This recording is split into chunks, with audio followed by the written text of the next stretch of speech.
All right, today is August 2nd, 2017. My name is Christopher Rich. I'm leading the interview today for the Veterans History Project. Assisting me today with the interview is a local veteran from Williamsburg, Ohio, Mr. Roy Abrams, and also assisting me today doing the indexing for the project is Miss Teresa Heron from the library. Today we have the pleasure to be interviewing Mr. Your name, sir? Arthur Tutor. And your date of birth for the record. 14 October 35. And Mr. Tutor Yeah. was served in couple war times. He began in the Korean War. He served through the Cold War period, and he ended up in Vietnam too. So he's got a big story to tell us today. But let's go back to the beginning. Go back to where you grew up. Tell us a little bit about Union City, Kentucky, and how long you guys were there. Well, when I was little, I guess I was a year there. Mm-hmm. A year in Union City. What was your dad doing there? What were you guys there for? Railroad. Railroading. Yeah. Okay. And your mom was homemaker, right? Yeah. So then where did you guys go from there? Where did you grow up? College Hill. Up here? Yeah. What brought you up here? Railroad? Yeah, railroad, yeah. So is that where you kind of went to your schooling, was College Hill area? Yeah, my schooling was in Withamsville and then Amelia. Okay. Amelia was high school. Withamsville was grade school. And when I came back from Vietnam, I bought a house so my wife would have some place to live. So what was your household like with mom and dad? Did you have brothers and sisters growing up? Great. Well, we married 62 years. So she stuck with me in Germany. So we all moved to Germany. Did you have any brothers or sisters growing up? I got 3 brothers and no sisters. If we had a sister, she wouldn't have survived us. So where did you fall in line with the 3 brothers? I was number 3. Number 3. Okay. So there was only I got one younger. One younger. Mm-hmm. One older. Mm-hmm. So you were the middle one. Okay. Yeah. Basically, yeah, middle. I was a rock thrower. The guys from 9 Mile would come up. Dad bought us a little trailer we put back in the woods. And they'd come up to us. We had trees, we could bend them over like slingshots. Throw a slingshot. And the lady come up and said, "You injured my son. What do you I hit him in the skull with a rock." Did you get in trouble for that? Yeah. They come up and got a hold of my dad, and boy, it was heck from then on. Well, the only whipping I ever got was when we was riding his baby bull for beef. He come up the road, and there we are on this baby bull, just a humping and a jumping. We tied the rope around his, watch. He didn't like that bull didn't. Us boys was on, and Dad come up the road. He couldn't get parked quick enough to get to us, and I did get a whipping. That's the only one I ever got from him. Maybe a smack on the butt when I was littler. Other than that, that's all. All right, well, what took you into the military? Was it from high school or was it after? How did that play out for you? My brother was in the Navy, my older brother, and then he's Navy. So I went into the Army just for something to do, I guess, is what you would say. Was your brother in World War II, or was he that older? Or? Yeah. He was, okay. In the Navy, yeah. Mm-hmm. He's got a lot of medals. Mm-hmm. I didn't get too many. Is your brother still around? Huh? Is he still alive now? Yeah. Oh, he's down in Alabama. Oh, wow. He owns property around that Gulf Shores. Yes. Where they got a motel or a hotel or whatever. Mm-hmm. He rents out. He's got 4 houses. He rents them out all the time. I'm glad to hear he's still around. That's yeah. Great for you guys. All right, well, tell us about the first day in the Army. What was happening? I know you said you went to Fort Hood, Texas. After I was in basic. Okay, where was that at? Where was basic at? Fort Knox. Fort Knox. Yeah. So Misery and Agony Hills. We had to march up them. But that was something. yeah. And about halfway up, our drill sergeant said, "Double time." I said, "You got to be kidding me." I mean, it was a big hill. Man, it's real steep. By the time you got top of it, you could hardly breathe. Did you ever fire an M1 rifle? Oh yeah. What did you think of that rifle? I didn't get my thumb caught in it. Because if you know you cock it, you can put your clip in it, and the clip comes forward. If your thumb's still in there, you get hurt. That was old times I never forgot. I know I could load one right now, M1. You remember how to load it? Oh, yeah. How many rounds was in a clip? 8. How many times did you get to shoot it 500 yards? Well, 2 or 3 times I think it was. And then, That was amazing to me to be able to hit a 20-inch bull at 500 yards. yeah. It was that accurate. Yeah, Was it good? yeah. Arm sights, no peep sights, no telescope. It was good. And you did, remember this? What? Windage in elevation. Don't you remember that term? Yeah. Windage in elevation. Windage in elevation. Yeah. And then ready on the left Yeah, and ready on the right. Ready on the firing line. Is that right? that's correct. Maggie's drawers. Remember what Commence Maggie's firing. drawers was? Red flag down there in the pits. You know what it meant? Mhm. You missed. Oh, it means you missed. Well, it depends on where you're shooting at. You know, some of them have a stick, and they hold up a red flag with it. If you missed, and they held up a black flag, didn't they, when you hit? Was that the way it was? I remember they wiped one across the target. That's when the moving target. Yeah. That's when they waved that one. All right. Well, what got you into the armored division? How did that play out? You had to go to that. Was Well, the I school. volunteered for airborne. You did. All right. There were 76 of us that volunteered for it, but I was the last one on the list. So then they sent me to Fort Hood. Okay. That's how I got there. All right. Well, what did you think of Fort Hood? Were you? Well, first thing when I got to Fort Hood, when we landed, I was on a C-48. These rabbits run alongside us. You ever ride on one of them? That's like a cargo plane, right? Huh? Is that a cargo plane? No, 24 is a cargo. C-19 is a cargo. Most of the airborne comes out of the C-19. They come out the back door. I was glad I didn't go airborne. After doing that. Yeah, after they done it, you had a cord they had to hook up to, and the sergeant, the Air Force man made sure you was hooked up. Mm-hmm. He come around and pulled the cable to see if everybody was hooked up. Then when the red light went on, look out, out you went. You didn't go, he pushed you. I mean, I stopped at the end of it. Tailgate is down, out you go. Some of them planes, you go out the side door.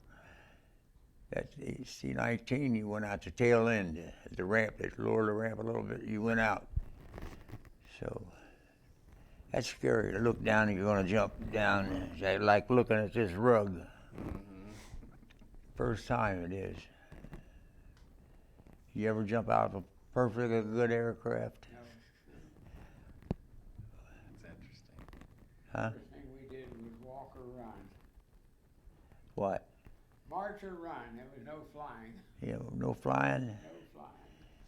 Well, Wow. there was a boat trip for about 16 days, going and coming. Going to Germany? Well, what ship was you on? Going over, it was on a Luzerne. Coming home, it was on a George Washington. when I was on the Alexander patch to start with, and Maurice Rose, the second trip. Third trip was, I forget.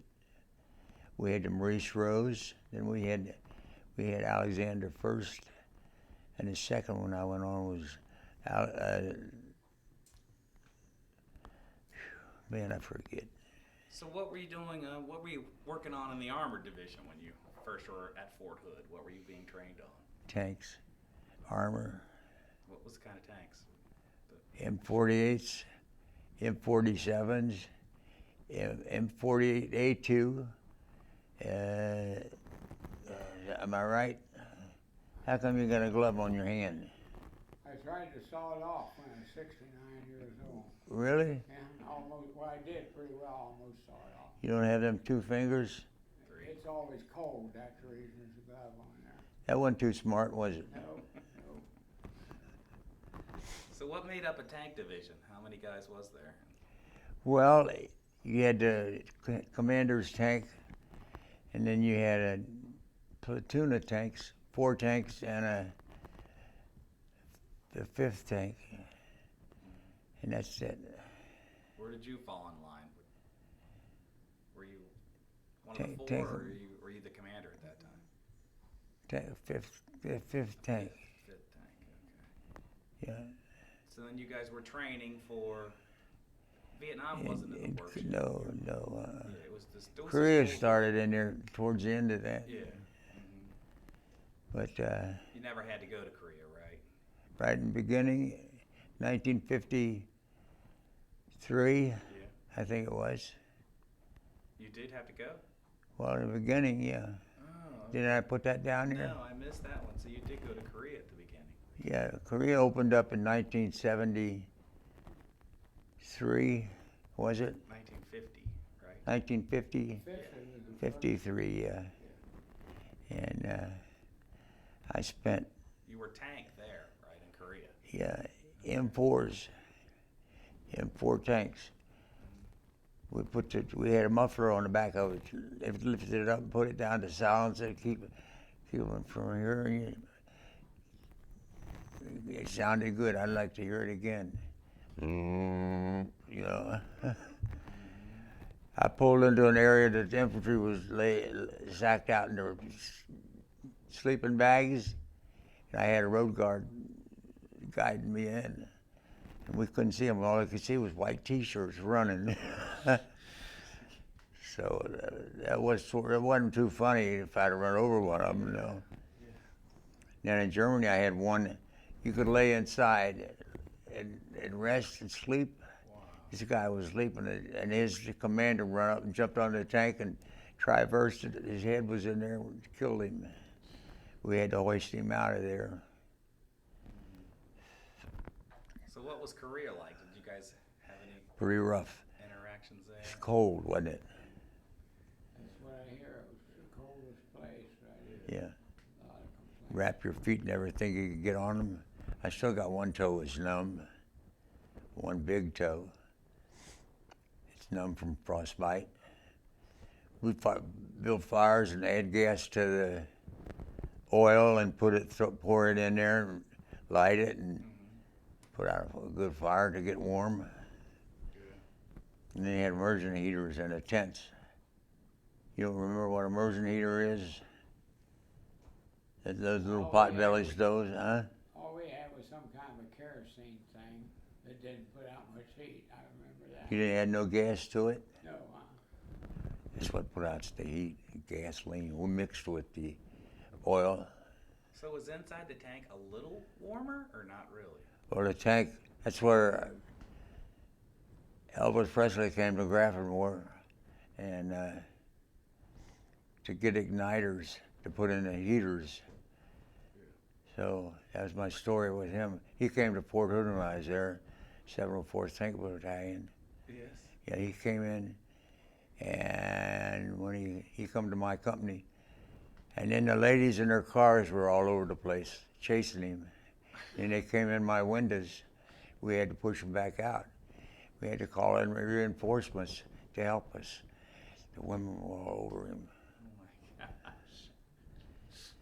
Now in Germany, he came to second echelon, like I was saying, to get igniters for the heaters, for tank heaters, so you keep warming the tank. Yeah. Of course, you could freeze in one of those things pretty quick. It's cold. You could fry eggs in the summer at Fort Hood on the top of that tank. It's so hot. Well, we had a tornado, and I jumped in a tank and buttoned up. Yeah. I mean, a tornado, I don't think would pick up a tank. About 60 ton, between 40 and 60 Ton, I guess. yeah. So did you actually get to meet Elvis? Yeah. Did you? What'd you think of him? In Grafenwöhr, he was in a Jeep driving Colonel Tom. And they was coming to get the igniters. I think they got 25 igniters for their tanks. Put that in there and it would take off. And put out some good heat. Warm the tank up. You jumped in the tank and got warm. So that's the story of that. He got anything he wanted there. He had a list to go to our depot on the engineer side, what they needed for them tanks, igniters, and I don't know what else they got. But they'd come there for their supply for the vehicle, tracks, and what else? Periscopes. It's like I did at Fort Hood. I jumped in there and looked through the periscope, watch that tornado coming at me. That wasn't funny either. I closed the hatch on me real fast. Everybody else was okay? Huh? Everybody else make it through the tornado fine? Yeah. Everybody jumped in the tank, buttoned up. You knew it was out there, you could hear it whistling. I can still hear it right now. It's like Vietnam, boom. But it was more weather. Yeah. What kind of action did you see in Korea? Was it? Huh? Did you guys do some shelling while you're in Korea at the enemy? Or? Yeah, we had helicopters that fired guns, Cobras. We went to Mangyang Pass from Vilstek and in convoy, and then our Cobras would come alongside us, hit the top of the hill in Mangyang Pass. Yeah, that's where they were dug in at. So they didn't stay there long when them Cobras let go. They were supporting us, so we get our column up there. Yeah. Get up to Peleku. Because you were with infantry, right? No armor. Okay. There was no infantry nearby with you guys? Or? I was in an aviation company in Vietnam. That was Tuiwa. And the aviation company still was at Pleiku. So we was going in convoy to Pleiku from Tuiwa, taking all our stuff up there. We was moving. Like I say, the Cobras stayed right alongside us. There was a M41 tank on top of the hill that Arvids had. We had to knock it out first. And then when I come back to get some more stuff, they hit me in the tail end of my 5-ton. I was loaded down, and they shot my back door off the truck. That wasn't too funny. I mean, it went off and scared the crap out of me.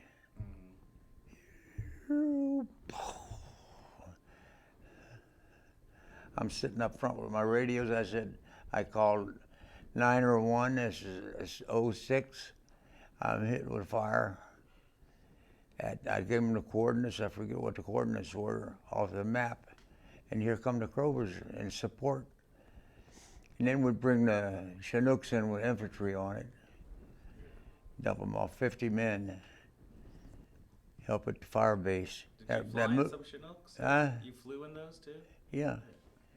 They're the hardest thing and the noisiest dad blame thing. You ride in a Chinook ever?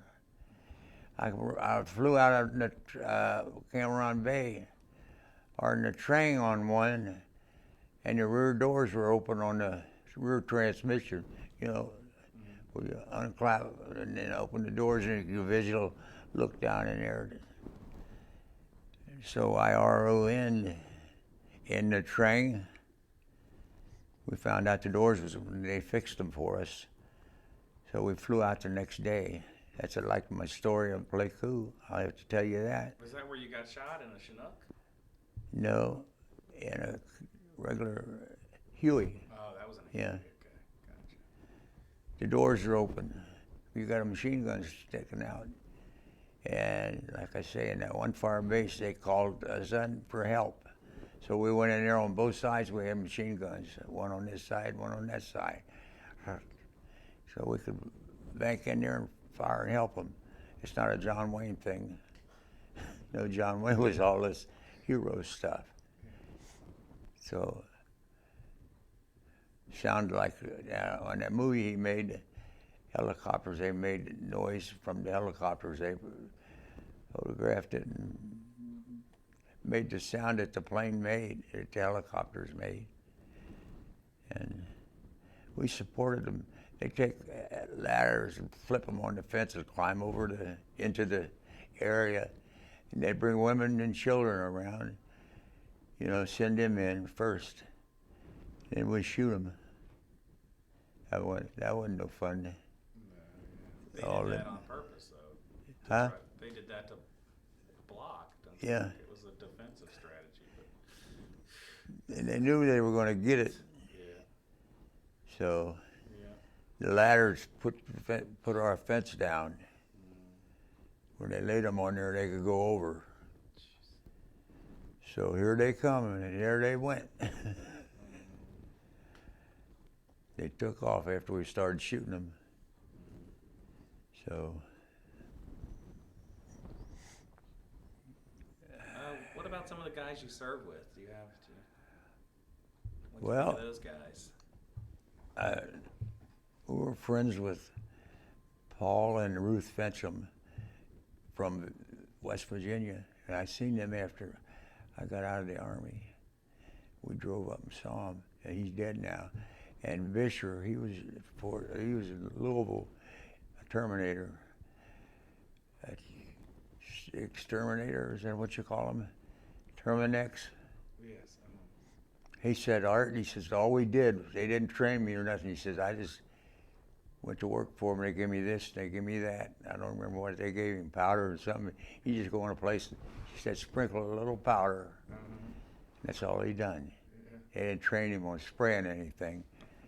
He said, all I did was go in there and sprinkle a little powder under the sink and places like that, where he thought they were. What would that guy do in Vietnam? Was he just, Huh? Was he one of the buddies you had in Vietnam? Yeah. Right. Okay. Yeah. I caught him on a range sleeping on top of the two radios in the back of a Jeep. I had 3 radios in mine. Because we had alerts, I could pick it up on the other station. And when the units were firing, I could pick it up on that station.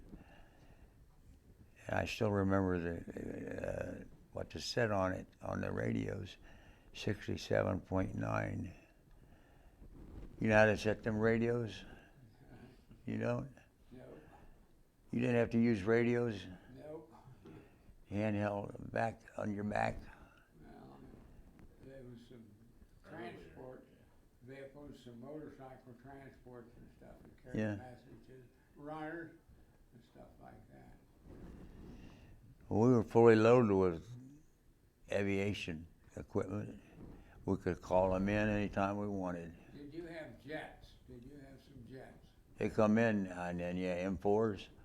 Yeah, they come and support us. We call them in. And then it was, let's see how they said it.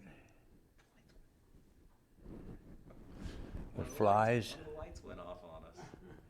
Who did it? Yeah, we'll be all right. I just noticed it. I'm like, did it get darker? Was you married when you was in the service? Yeah. I took my family to Germany. Yeah, yeah. We kind of didn't really say much about the 9 years you were in Yeah. Germany. Yeah. My kids went to German schools. And they didn't learn German. They learned American. We had American teachers. So who were you training in German? The German people? No, Their soldiers or okay? Turks, Turks. Iranians. I call them camel herders. That's who you were training. Wow. Camel herders. They had to have an interpreter. You know, Mang Yang. That's I'm trying to think of their break. EBD.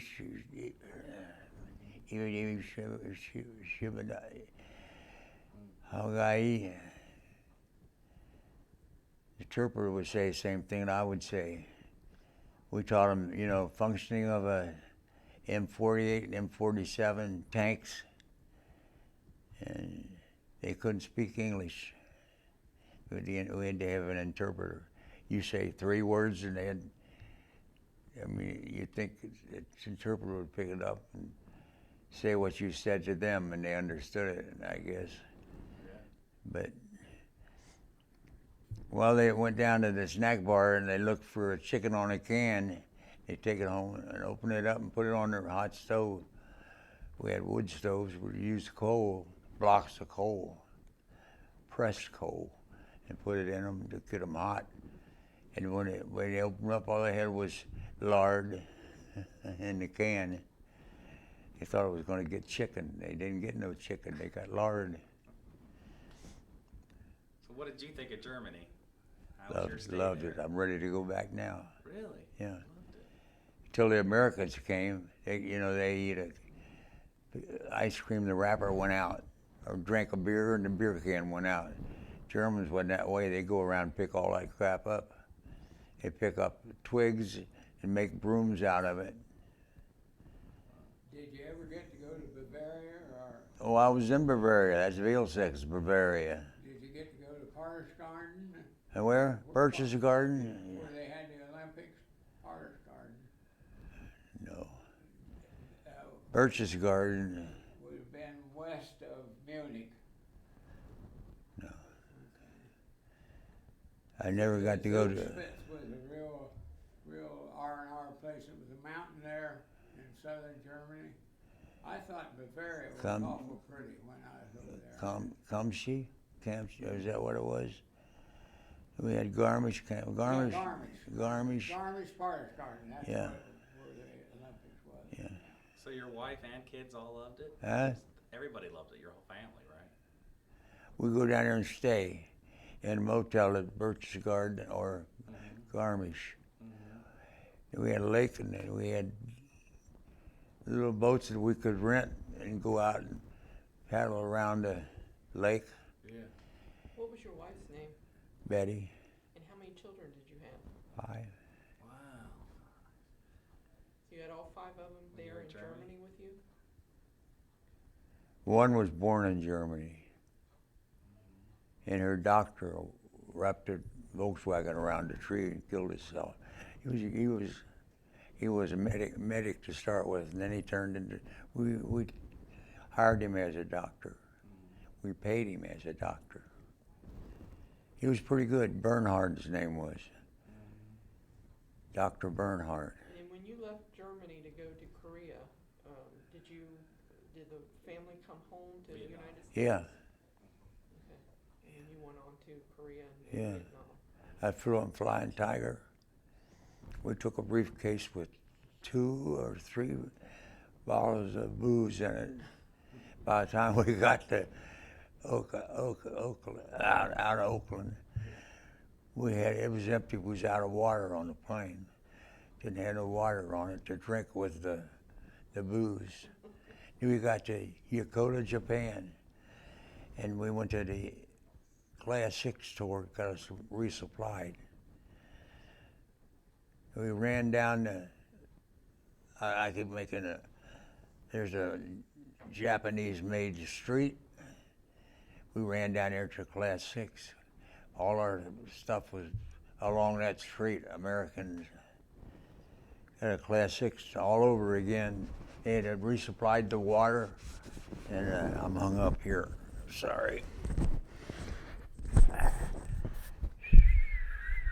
Let's fix that. We'll fix that mic for you there. I think the mic's tight on here. Yeah, We'll it's under the, Oh, you got it. I think you got it. yeah. Yeah, you're good. So when you came home from Vietnam, Yeah. how long your progression through the ranks? When did you become a bird colonel? Over there, when I was in Pleiku, let's see, I was a lieutenant colonel, and then I went to bird colonel. In I'd have to look at my orders. It tells me when that was. Like I say, I forget all that stuff. But you were promoted while you were in Vietnam? You were promoted while you were in Vietnam? Yeah. Okay. And then when you came home from Vietnam, Yeah. what did you do over here in the United States? I went to Marshal school. Did you become a fire? And I'm a fire marshal. I'm still licensed as a fire marshal. I inspected, you know, Where was that at? What part of the country was this? everywhere Well, where they needed me. I was where was your home when you came home from the service? Withamsville, Oh, you came back. Okay. that town, yeah. Who did you work for as a fire marshal? Everybody. I was what they call, don't come to me, just a fire marshal. I was special hazards. I went to like power plants, business. Now this has got sprinklers in it. Them little round discs you see up there. That's a dry valve. What happens when you have a fire? You start losing water, that pops out, and then here comes a sprinkler. It's all over you. But it's the best thing. I go in a motel. I look up to see if they got one in it. I like to sleep when I got a sprinkler over my head in a place like that. How long did you work as a fire marshal? When did you retire? 85. Okay, so you worked for about 10 more years? Yeah. Well, I worked more than that.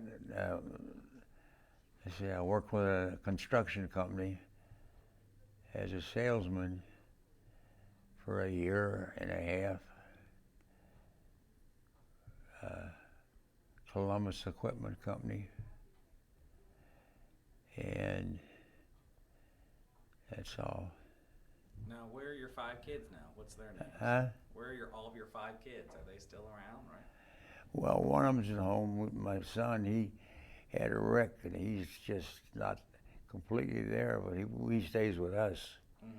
He went to school for a chef. He used to be a chef, and he's a good one too.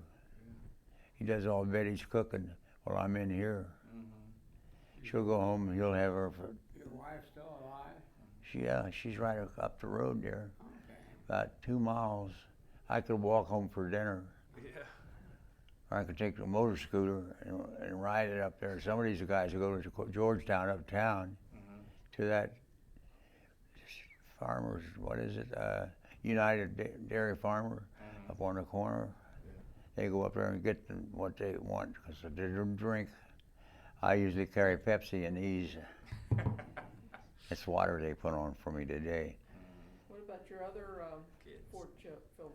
Huh? What about your other children? One's down, works for Boeing Aircraft. South He's- Carolina or out west? Huh? South Carolina or out west? South Carolina. Yeah, that's the new bird they got is, the big one is 47. Dreamliner is the big one they're testing now, Dreamliner. It's a nice plane. I was in it, but I didn't fly.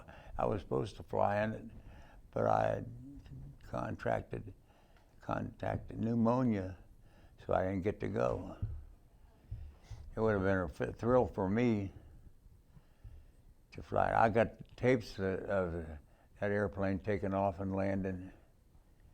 What does he do for Boeing? He makes them, or Huh? what does he do for Boeing? Is He's the parts manager.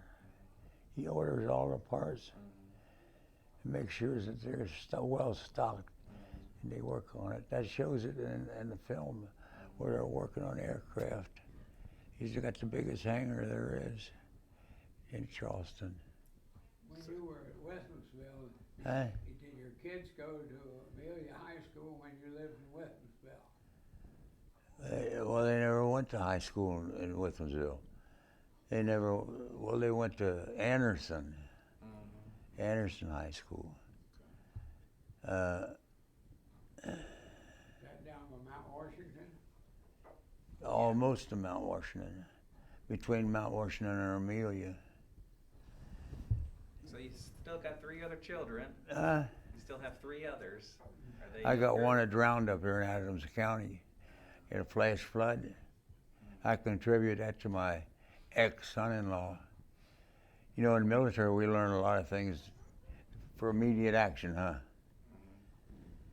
If I'd have been there, I'd have got her. They couldn't get to her. But he climbed a tree. The guy down in the creek there says, if I had known it, he said, I took a John boat up and got him. But What about the other 2? they weren't in that. No, the other 2 children, where are they today? Let's see. Lee's home with us. Jerry's down in South Carolina at Boeing, and Carol's at home. I built a house right next to ours for her and her family, her and their 2 children, up here in Georgetown. So the oldest one is the one that's at home. He had a wreck and messed him up. He still goes to the VA all the time for appointments and take different tests and so on. See how he's doing. Does he seem to be getting a little better? Yeah. Okay, that's good. They help you. I go to VA all the time. In fact, they finished my teeth. VA did. I'd gone to one place there in Florence. They advertised it on television all the time. You know. I go there. I went there and started there, and then I realized that I could go to VA for nothing. So now there was $600 for one plate there at that place there in Florence. So then I went down to VA, and it didn't cost me nothing. Just my trouble of going there, getting an appointment and so on. So what do you like to do in your retirement? Now that you've Huh? What do you do in your retirement? You've been retired now 20 odd years. Right? Well, I went to down here in the Ohio Valley Manor for a year, and I came here, and that was the best thing ever happened to me, is coming here. Because you get to go home a lot, right? Yeah, I can, like I say, I can walk to my house if I wanted to. They come and get me, and we go for rides, and if I go on outings like going on here in a little while, my wife meets me there. If we go to Cracker Barrel or something like that, she's there when I get there. So how did your injury in the war affect you? It sounds like it didn't affect you too much, did it? No. Your gunshot? I ain't crazy anyway. Well, where was that injury? It went in your hip, you said? Or? No, right here, On your side. right there, and it come out of my thigh, right across, at diagonal. But that was no fun. But you recovered. I got a helicopter ride back to the hospital there in the Trang, and they worked on me. Did they send you home, or did you just recuperate there and then go right back to the... I stayed there. Wow.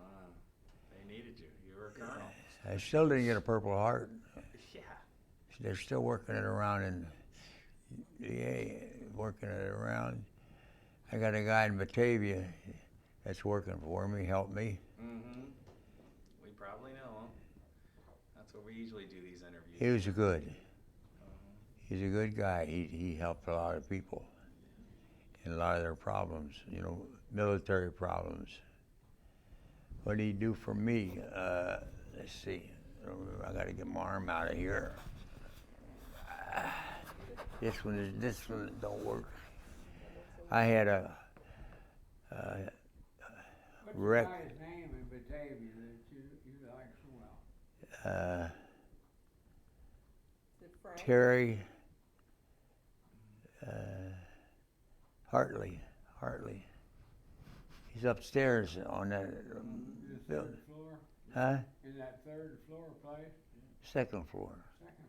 He's Air Force, retired. Good guy if you don't want anything done. You go to Batavia, go there to the second floor on the military or the Veterans Bay floor. All right. Well, is there anything else you want to share with us today before we wrap up your time? Well, I don't know. Ask me all the questions you want, and I'll Do you guys answer have them. anything else? Or? Well, I didn't tell you that I was at Yeah. Fort Sill, Oklahoma a year. Oh no, yeah, that was Yeah. the end, right? He was Yeah. getting there. Yes. Oklahoma for artillery for a year. We supported the artillery, armor, supported them. That was quite an experience. Yes. For the cadets, they come in here for a month or so. We'd set them up in bleachers, and we'd get down over a hill in death laid position and fire, and they'd be sitting on the bleachers, scare them to death. We'd come up to the top of the hill, they'd be sitting on the bleachers. We'd fire at targets out there. And they're sitting out there, and targets are pretty well sitting in death laid position. We'd shoot at them, and when we done that, Air Force sent in 5 jets right over the top of them. And we talked to them. You could hear the pilots on the PA system. We'd put them on there, and they'd think that, that they was behind them, but it wasn't. It was in front of them, and the jets come over. You could see them hide, try to get away from them, scare them to death. That was funny, too. Oh, did you ever take place in any reunions or anything? Huh? Did you ever do anything with reunions with the Armored Division? Did you guys ever get together years later or anything? Reunions? I met a lot of my friends. Most of them's dead. I shouldn't say that, but they are. The one I told you about, Bisher and the Terminex, he's dead. I went to all their funerals. Did you join any veterans organizations since you were out? Up here at 188, here in Georgetown. That's VFW? Or? Yeah, VFW, 188. Are you still with them, technically? Or? Yeah. I get a Did you get to go? book from them every month, once a month. Yeah. A veterans book, they have all kinds of stuff in it you can buy, and stories in it. Roy, do you want to ask your question? You like to ask? Okay. In the absence of wartime, what would you think of a mandatory draft for all 18-year-old boys and girls Well, I think to give Uncle Sam a year and a half, get away from mom and dad and all this stuff, before you get a little discipline? realize that you was in a war, yeah. In the absence of wartime, get a little training, and then if they ever need them, they could call them up later Yeah. on. What would you Reserve, What would you think of a draft? What the problem that I see is too many parents today are buddies with their kids. Instead of being Yeah. disciplined, they're buddies. yeah, Well, you've got to be a disciplinarian to raise kids. yeah.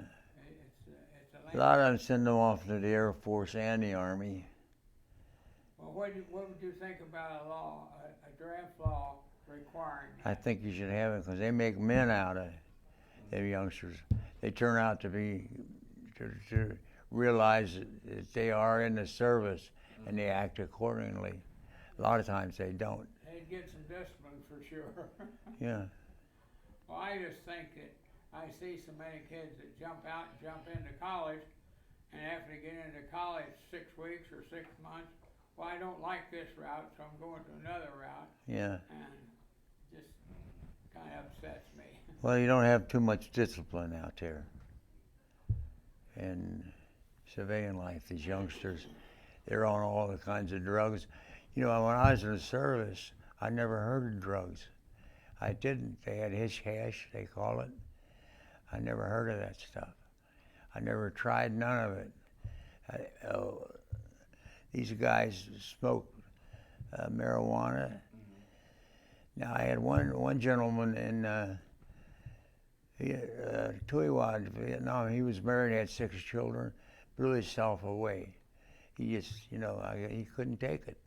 He just stuck a rifle in his mouth, and we had to pick up the pieces and send him home and write mom and dad a letter. Your son, while in action, was killed while in action, which we couldn't tell him he killed himself. No, that'd be hard to take. You get a letter saying your son blew himself away, or however you want to word it, stuff like that. Did I hear my wife out there? I thought I heard a out through their door. She would do that. All right, is there anything else? Or? Not that I know of. All right, thank you for taking part today in the interview with us, sir.